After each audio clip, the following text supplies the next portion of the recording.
Este 24 de febrero, en el Estado de la Unión, el presidente Trump insistió en la aplicación de la ley respaldándose en la Constitución. Pero mientras en Estados Unidos se lucha por aplicar 7.700 palabras con rigor, en América Latina, ¿por qué nuestras constituciones de más de 60.000 palabras parecen diseñadas para que la ley se rompa?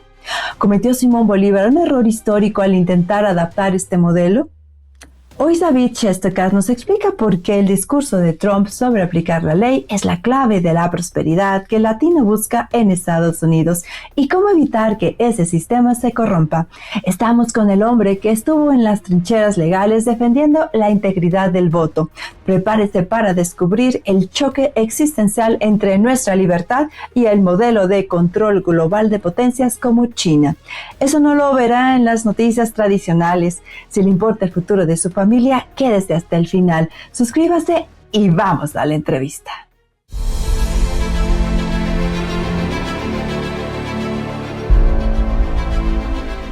David, gracias por estar con nosotros en Líderes del Mundo Hispano.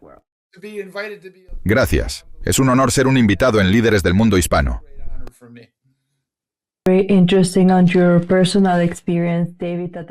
Muy interesante tu experiencia personal, David, y realmente la admiro mucho. Uno de los primeros momentos que fue una situación enorme, al leer tu experiencia, fue cuando encontraste 150.000 papeletas que habían sido abiertas en Florida durante la primera candidatura presidencial de Trump.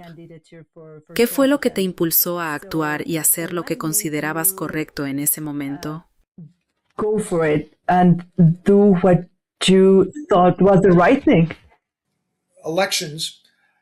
La elección está muy bien organizada, está bien estructurada, pero la verdad es que, mientras estaba en Florida en 2016, en octubre a noviembre, fui a monitorear el proceso. Tenemos el derecho de ver cómo procesan y cuentan las boletas electorales.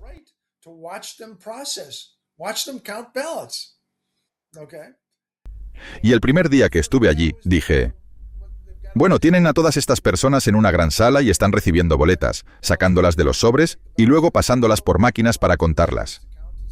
Es algo grande. Había 150 personas allí. Pero cuando me senté en la sala el primer día pensé, esto es muy interesante. Estas eran las boletas que llegaban por correo, ¿verdad? Y entraban a la sala donde las personas estaban contando, pero ya estaban abiertas.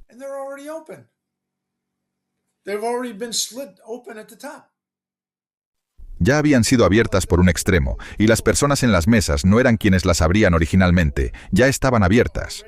Solo las estaban sacando de los sobres.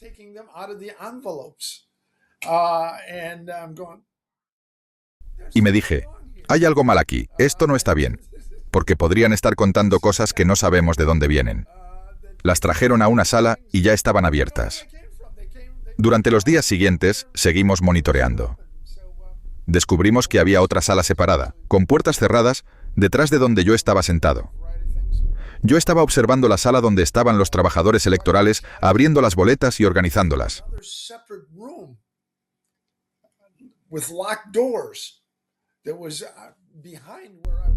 Pero había una sala separada detrás de mí, que tenía una cerradura con código para poder entrar.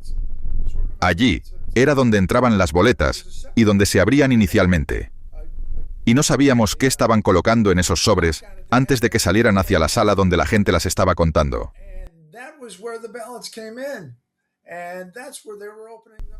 Tuvo que intervenir un juez para que me permitieran entrar a esa sala cerrada. Según la ley del estado de Florida, las personas supuestamente tenían derecho a observar lo que ocurría en esa sala. Pero para cuando descubrí lo que estaban haciendo, ya habían abierto 150.000 boletas, o al menos ya habían llevado 150.000 para ser contadas.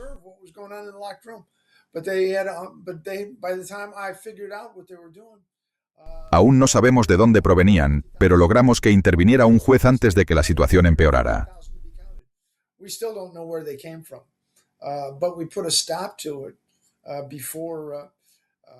El presidente ganó Florida por menos votos que la cantidad que estaban contando en esa sala cerrada. Así que realmente hizo una diferencia. Es muy extraño. En esa misma elección, el hombre que ahora es secretario de Estado, Marco Rubio, era candidato al Senado de los Estados Unidos. Rubio estuvo en la elección junto con el presidente Trump en 2016, y eso marcó la diferencia entre si Marco Rubio llegaba al Senado y si Donald Trump se convertía en presidente de los Estados Unidos. Hay personas malas en todos lados. Esa es otra cosa interesante de la Constitución de los Estados Unidos. No se asume que las personas sean buenas, se asume que las personas pueden actuar mal. Por eso hay un presidente, un Congreso y un poder judicial, y todos deben vigilarse entre sí. No se asume que ninguno sea bueno por naturaleza. Se asume que cada uno debe mantener un control sobre los demás. Esa es una visión realista de la naturaleza humana. Eso es lo interesante de la Constitución de los Estados Unidos. No se parte de que todo funcionará porque las personas son buenas. Se parte de que las personas tienen debilidades y ambiciones. Algunas querrán acumular demasiado poder. Algunas pueden equivocarse. Algunas pueden mentir. Por eso hay que estructurar el sistema de manera que la mayoría de los ciudadanos puedan ser libres y estar protegidos de los abusos. Hay muchas leyes destinadas a proteger el proceso, como las que deberían haberme permitido estar en la sala donde abrían los sobres. Pero alguien tiene que exigir que se cumpla la ley del estado de Florida. Debo poder observar lo que ocurre en esa sala. Si nadie lo hace, nadie observa.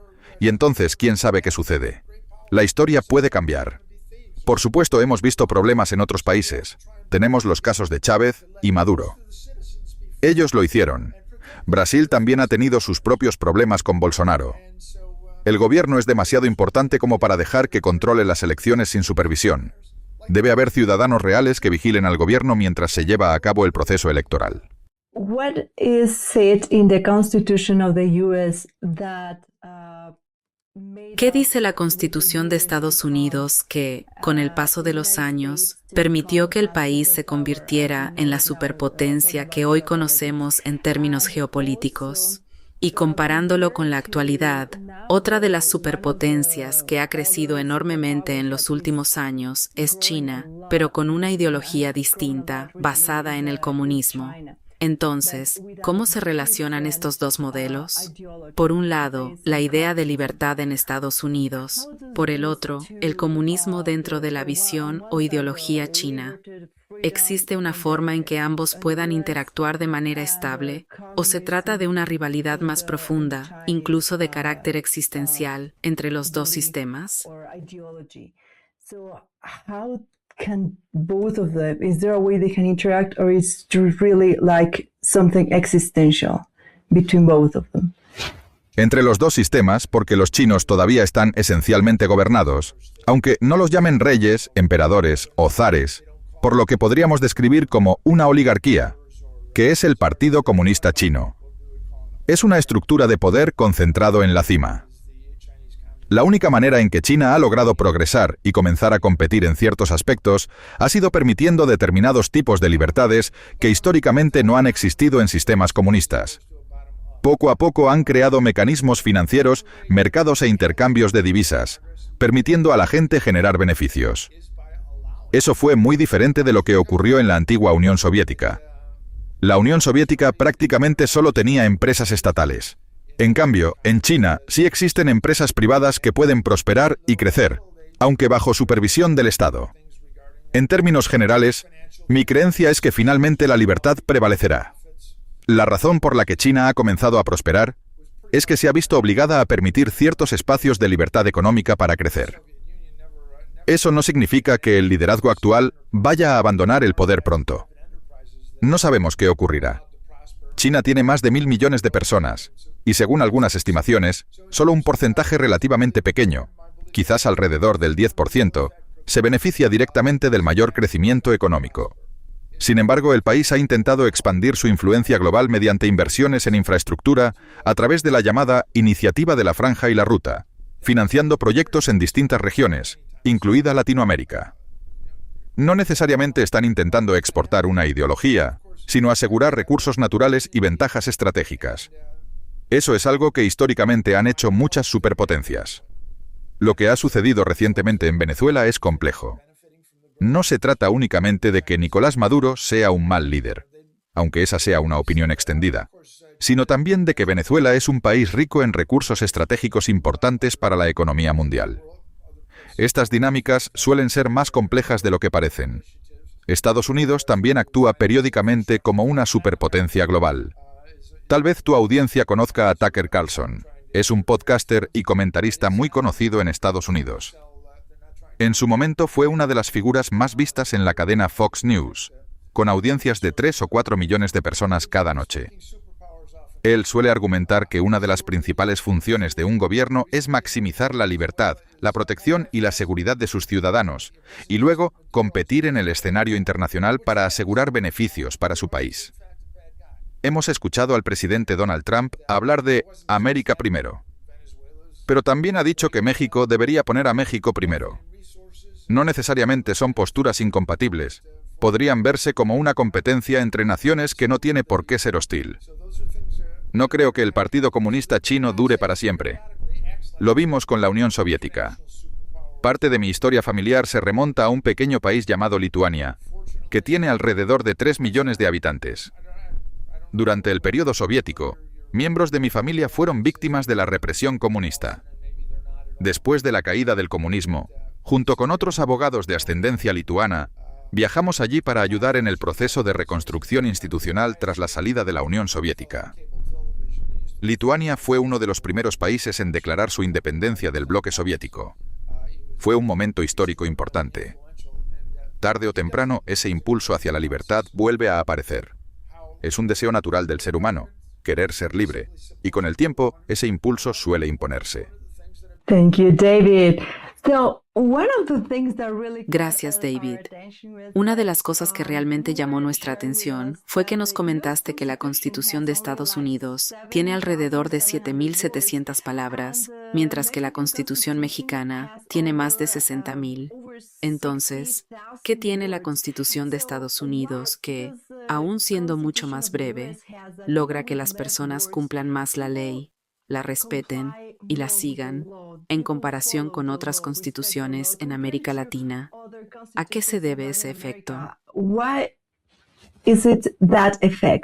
Claro, las dos constituciones, la de los Estados Unidos y la de México, y creo que muchas de las otras constituciones en América Latina, parten de un lugar diferente. Tienen una historia distinta, una historia filosófica distinta. La Constitución de los Estados Unidos parte de la idea de que las personas nacen con sus derechos y los poseen, y que el deber del gobierno es proteger los derechos de las personas. La Constitución mexicana, por ejemplo, comienza desde el principio.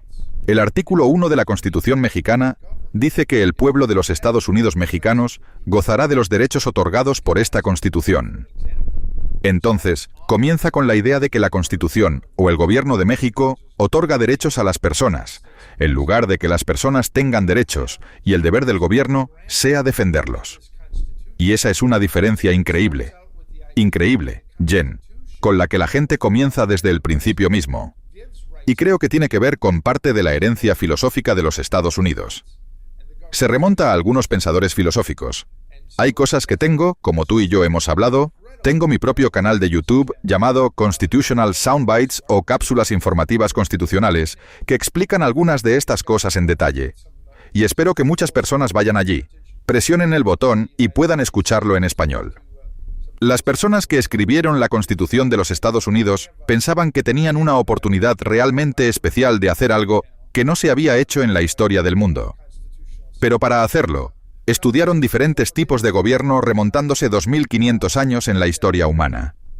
Estudiaron e intentaron incorporar esas ideas, y observaron en qué momentos distintos tipos de gobierno interferían con la libertad de las personas. Cuanto más poder tenía el gobierno, menos libertad había.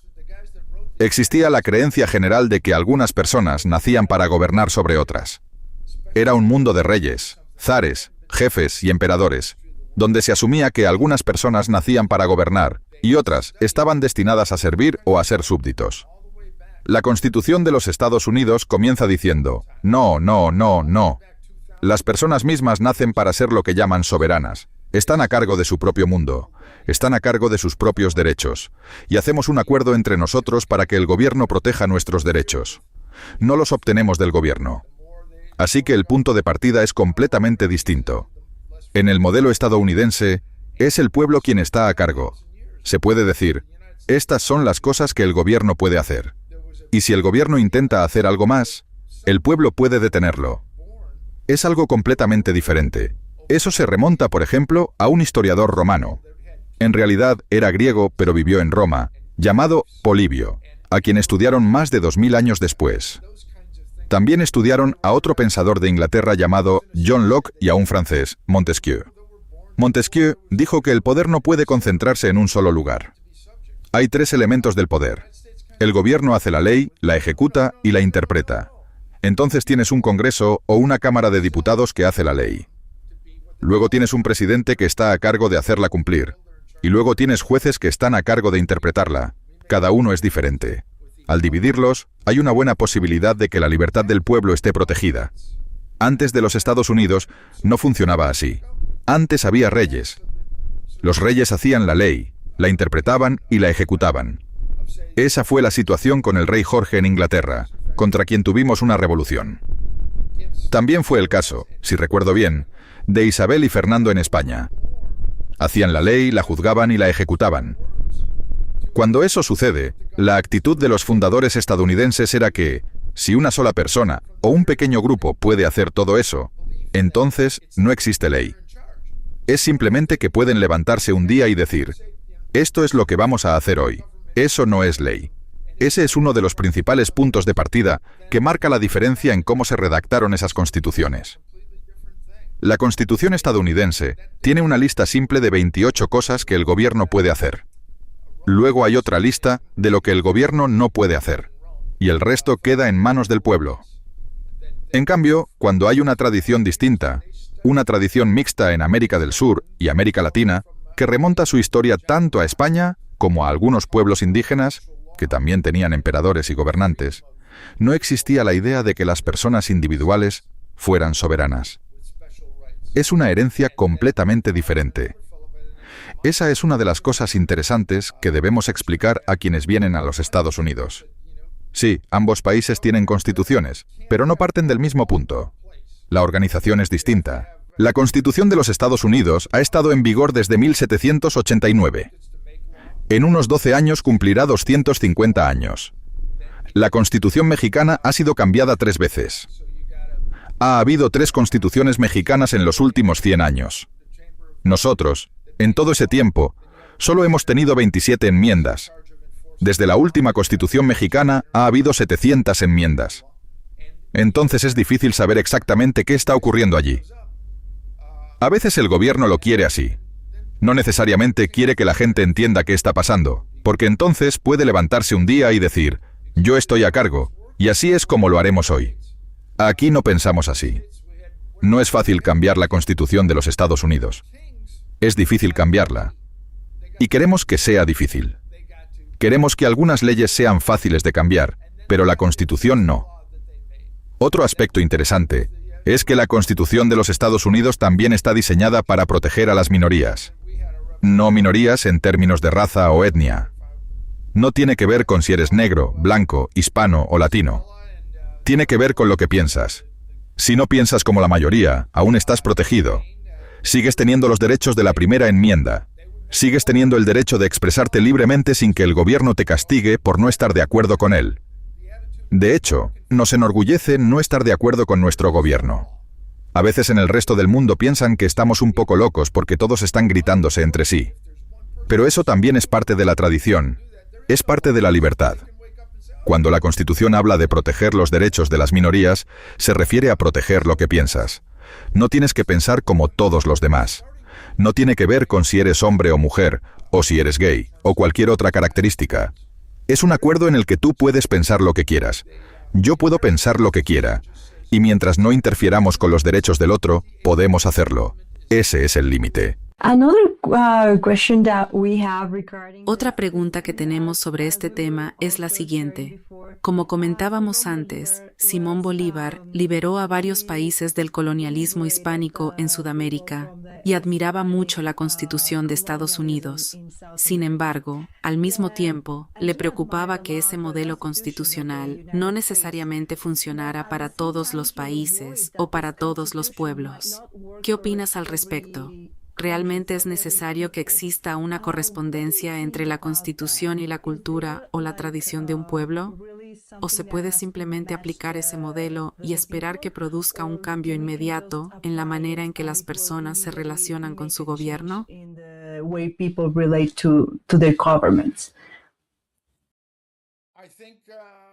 Creo que Simón Bolívar sí tenía razón en que es necesario adaptar la Constitución o la organización del gobierno a las tradiciones y a la comprensión de las personas que van a formar parte de ese país en particular. Al menos ese es un punto de partida. Con el tiempo, yo diría que los derechos humanos y la libertad de todos terminan llevando al mismo lugar. Hay que llegar al punto en que no sea el gobierno quien otorgue los derechos, sino que las personas sean quienes poseen los derechos y el deber del gobierno sea protegerlos. Pero intentar imponer esa idea en un lugar donde no es la tradición de la gente sería muy difícil. Las personas tendrían dificultades para comprender realmente lo que están haciendo hasta que haya pasado un periodo de tiempo en el que todos expresen esa idea y la entiendan. Hay algo muy profundo en nuestra Declaración de Independencia. Thomas Jefferson fue el autor principal de la Declaración de Independencia. Y una parte de la declaración señala que lo que se intenta lograr es el consentimiento de los gobernados. A Jefferson le preguntaron qué quería decir en la Declaración de Independencia, y él respondió que simplemente estaba tratando de expresar el sentido común sobre el tema. Y al final, a mí me parece que es sentido común que el gobierno no está a cargo de ti, ni está a cargo de mí. Nosotros estamos a cargo del gobierno. Eso me parece sentido común. Pero si naces en un mundo donde esa no es la idea predominante, creo que toma tiempo que las personas estén expuestas a ese pensamiento antes de que pueda convertirse en el enfoque filosófico dominante. Por supuesto, soy estadounidense, pero creo que es correcto. Creo que ese es el fundamento mismo de la existencia de los derechos humanos. Si no hay una base, si existe la idea de que alguien está a cargo de todos los demás, entonces no hay derechos humanos. Solo hay una persona con derechos, y eso, a mi manera de pensar, es incorrecto. Hay otra frase en la Declaración de Independencia que dice que asumirán sus poderes entre las naciones del mundo conforme a las leyes de la naturaleza. En última instancia, Estados Unidos dice, el hombre no está a cargo. Hay algo superior al hombre que está en efecto a cargo. Y debemos respetar esas fuerzas, ya sea que las entiendas como una teología religiosa o simplemente como la manera en que funciona el mundo, lo que podríamos llamar la ley natural. Por ejemplo, existe la gravedad. No hay ningún gobierno que pueda decretar que la gravedad no existe. Es una ley de la naturaleza. Del mismo modo, hay ciertas realidades sobre la naturaleza humana. No importa quién sea una persona ni de dónde venga. Cada ser humano tiene dentro de sí el deseo de ser libre, de no ser controlado, de no estar encadenado, de poder ir y venir como quiera. Eso es parte de la naturaleza humana. Si un gobierno no reconoce eso, tarde o temprano no va a durar. Porque tarde o temprano las personas no aceptarán la imposibilidad de llegar a ser libres. Puede tomar un año, puede tomar 200 años, como nos tomó a nosotros desde los años 1600 hasta los 1760, aproximadamente 150 años, o puede tomar solo algunos años. Pero si lo piensas, antes de la Constitución de los Estados Unidos, la idea de que alguien estaba a cargo, de que había personas más inteligentes que les decían a las demás qué hacer, duró 10.000 años. Así fue el mundo durante 10.000 años. Creo que hemos avanzado mucho en 250 años en comparación con lo que fue el mundo durante esos 10.000 años anteriores. Comenzó aquí, pero no podemos atribuirnos todo el mérito porque, como dije, estos hombres fueron lo suficientemente inteligentes como para estudiar todo lo que había sucedido durante los 2.000 años anteriores. Por eso vale la pena estudiarlos. Y tarde o temprano, creo que el pueblo de México va a decir, un momento no. Sé que el país es bastante religioso, mayoritariamente cristiano y en muchos casos, católico. Y tarde o temprano dirán, no, Jesús está por encima, no el presidente. Y tendrán que reconciliar esas ideas. Así comienza también la Declaración de Independencia, cuando habla de la ley de la naturaleza y del Dios de la naturaleza como algo por encima del gobierno. Tarde o temprano, creo que todos llegarán a comprenderlo. No aceptarán que alguien más les diga qué hacer. Dirán, tenemos que ponernos de acuerdo. Yo tengo mis derechos, tú tienes los tuyos, y mientras no interfiramos con ellos, todo está bien. Eso es básicamente lo que dice la Declaración de Independencia. Y Thomas Jefferson dijo que eso era simplemente sentido común, y yo estoy de acuerdo. Creo que es simplemente sentido común. Así que Bolívar tenía razón en el sentido de que no puedes comenzar este proceso en un lugar donde la gente no tiene esa tradición o no la entiende. Pero tarde o temprano lo comprenderán. Y tarde o temprano creo que va a suceder. Por ahora sabemos que están ocurriendo muchas cosas en relación con la situación migratoria en Estados Unidos. Hay personas que han migrado y que tienen estatus legal. Para quienes sí cuentan con estatus legal, hay algo en la Constitución que deberían conocer para seguir el proceso adecuado en caso de interactuar con la policía o con agentes migratorios, de modo que todo se lleve a cabo conforme a la ley. Lo que está en la Constitución es que no convierte explícitamente al gobierno federal, al gobierno de los Estados Unidos, ni al Congreso, en responsable de proteger las fronteras con esas palabras exactas. Lo que sí establece son deberes específicos en materia de naturalización, es decir, reglas sobre quién puede convertirse en ciudadano. También establece responsabilidades para proteger a las personas que han cumplido la ley al venir al país. Existen procedimientos concretos para hacer estas cosas. Pero algo importante es que la Constitución es un documento bastante corto. No entra en todos los detalles. Lo que hace es otorgarle al Congreso el poder y la autoridad para regular la inmigración, la naturalización y el control fronterizo. Por eso, cuando hablamos de cómo debe hacerse el proceso para ingresar al país, por ejemplo, hacerlo a través de un puerto oficial de entrada, esas reglas no aparecen directamente en la Constitución. No son disposiciones constitucionales en sí mismas. Son regulaciones creadas por el Congreso en el ejercicio de los poderes que la Constitución le concedió. En resumen, la Constitución establece el marco general y delega la autoridad. Los detalles y procedimientos específicos los define el Congreso mediante leyes y regulaciones. La Constitución no entra en todos los detalles. El Congreso tiene la autoridad para regular estos asuntos, pero el texto constitucional no especifica cada procedimiento. Por eso tiene alrededor de 7.000 palabras y no 60.000. Si uno quiere encontrar detalles específicos sobre la vida mexicana, los va a encontrar en la Constitución mexicana. Ese nivel de detalle no aparece en la Constitución de Estados Unidos. Es una situación complicada, y es triste que, a lo largo de los años, haya habido personas al frente del gobierno estadounidense que se aprovecharon de gente que tenía problemas fuera del país. También ha habido empresarios que pensaron que era buena idea permitir la llegada de personas para obtener mano de obra barata, lo cual es muy lamentable. Por otro lado, también ha habido quienes consideraron conveniente permitir la entrada de personas con la idea de luego integrarlas políticamente para obtener beneficios electorales. Eso también es problemático. El desorden actual no surgió de la nada. Se produjo, según esta visión, por liderazgos que no hicieron cumplir las leyes existentes o que actuaron con otros intereses. No se trata necesariamente de crear nuevas leyes, sino de aplicar las que ya estaban vigentes. Cuando las leyes no se hacen cumplir, se abre la puerta a abusos. Muchas de las personas que hoy se encuentran atrapadas en esta situación son, en cierta medida, víctimas de malas decisiones políticas. Algunas llegaron con expectativas que no se cumplieron y terminaron en condiciones precarias, trabajando por salarios bajos.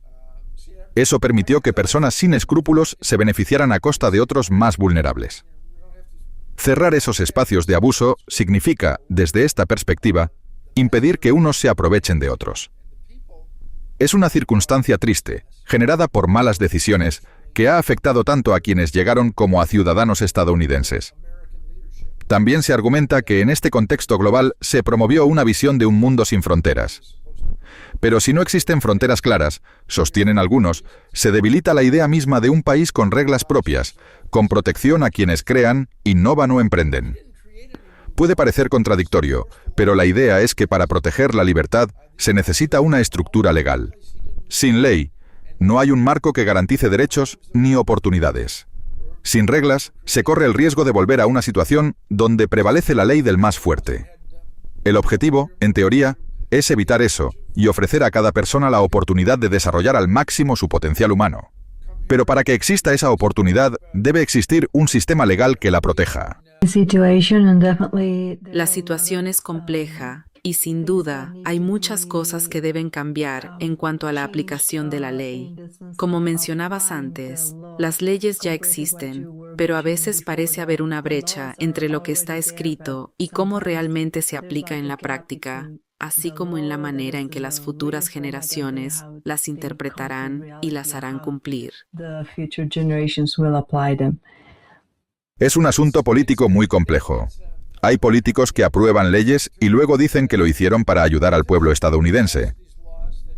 Pero al mismo tiempo, muchas veces no esperan que quienes están a cargo realmente las hagan cumplir, porque existen otros intereses, personas con dinero que financian campañas y que no necesariamente quieren que esas leyes se apliquen estrictamente.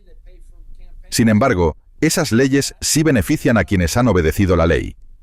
Son favorables para las personas que han seguido los procesos establecidos, y pueden resultar perjudiciales para quienes, en muchos casos, fueron alentados a entrar o permanecer fuera del marco legal, o a quienes se les hizo creer que no habría consecuencias porque el gobierno no estaba haciendo cumplir las normas. Es una situación muy complicada y bastante lamentable, que necesita resolverse. Y cuando se intente corregir, probablemente será un proceso incómodo para muchos. Habrá que ver qué ocurre. Volviendo a la pregunta inicial, la Constitución establece que el gobierno tiene la autoridad para proteger las fronteras del país, definir quién puede ser ciudadano y determinar bajo qué condiciones las personas pueden entrar y permanecer. La Constitución otorga esa autoridad. Ahora bien, una vez concedida esa autoridad, las leyes y regulaciones que desarrollan esos temas ocupan muchísimo más espacio que el propio texto constitucional. La Constitución da el marco y el poder para actuar. La manera en que ese poder se ejerce y se ejecuta es un tema aparte. ¿Hay algo en la Constitución de Estados Unidos que respalde el llamado sueño americano? Muchas personas sueñan con ir a Estados Unidos, o incluso ya están allí y aspiran a progresar. Me refiero a los ciclos migratorios y a esa aspiración constante. Entonces, ¿por qué la Constitución tendría que ser un elemento capaz de sostener o apoyar el sueño americano? Una sección, el artículo 1 de la Constitución de los Estados Unidos, tiene la sección 8, y la sección 8 le otorga al Congreso de los Estados Unidos ciertas autoridades sobre distintos asuntos. Y entre esas autoridades, ¿qué capacidad se incluye? Bueno, veamos. Cuando hablamos del sueño americano y de las personas que quieren, por ejemplo, crear su negocio y desarrollar su vida, hay una disposición llamada la cláusula de comercio interestatal, que protege a los estados de interferir en los negocios de las personas. También hay otra parte en el artículo 1, sección 8, otra cláusula que protege los escritos, es decir, el derecho de autor. Eso significa que las personas que tienen ideas brillantes pueden beneficiarse de ellas. El gobierno las respalda y protege su derecho a obtener ganancias por esas ideas. En el caso de los escritos, se trata de los derechos de autor, pero también se les otorga la posibilidad de proteger sus invenciones. El gobierno puede intervenir para afirmar, sí, tú inventaste eso, te pertenece y mereces beneficiarte de ello. Esas protecciones están escritas en la Constitución de los Estados Unidos y obligan al gobierno a recompensar o proteger a quienes han hecho aportes que ayudan al progreso de la sociedad. Porque cuando alguien crea una idea brillante que beneficia al mundo, no solo es bueno que el mundo se beneficie, sino que también se busca incentivar a las personas a seguir desarrollando ideas que aporten a la sociedad. De hecho, el gobierno protege esas creaciones mediante derechos de autor, marcas registradas y patentes. Y no solo el gobierno federal las protege con base en la Constitución, sino que también existe la disposición de que los gobiernos estatales no pueden interferir con esos derechos. Así que hay una doble protección. Por un lado, se establece que se van a proteger esas creaciones, y por otro, que otros niveles de gobierno no pueden entrometerse. De esta manera, cuando las personas llegan y desean iniciar un negocio, escribir un libro, comenzar un podcast o emprender cualquier proyecto, existe una infraestructura legal que las protege y les permite beneficiarse del fruto de su trabajo. Para quienes no lo sabían, David Shestokas es el único que ha escrito y traducido al español un libro que explica la Constitución de Estados Unidos. Así que fuimos muy afortunados de contar con todo este trabajo realizado por David, especialmente para nuestros amigos en Estados Unidos que hablan español. y desean conocer más sobre la Constitución. Los invitamos a revisar su obra, porque se llevarán una gran sorpresa al descubrir cuántas cosas contiene la Constitución que realmente reflejan el valor y la visión de los padres fundadores de Estados Unidos. Y al compararla con nuestras constituciones en América Latina, encontramos muchos contrastes y también similitudes. Pero precisamente eso es lo que nos hace libres, la capacidad de informarnos, como decía David, y también de defender nuestros derechos y las cosas buenas de la vida para todos. David, muchas gracias por estar aquí en Líderes del Mundo Hispano. Muchas gracias, Jen. Ha sido un placer. Bueno, si disfrutaste este episodio, por favor dale me gusta, compártelo y comenta qué significa para ti ser libre. ¿Sientes que tu Constitución te representa? Déjanos tu opinión en los comentarios. Estaré leyéndolos. Esperamos verte en un próximo episodio. Antes de irnos, lo dejamos con información que seguro será de su interés. La gira de Shenyun 2026 ha comenzado y usted puede revisar las ciudades en las que se presentará en shenyun.com.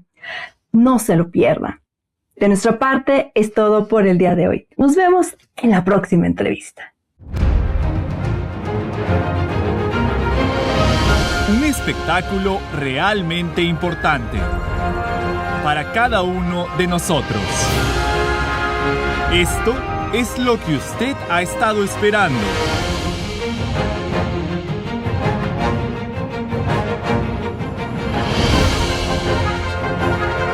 Shenyun. Compre sus boletos en shenyun.com.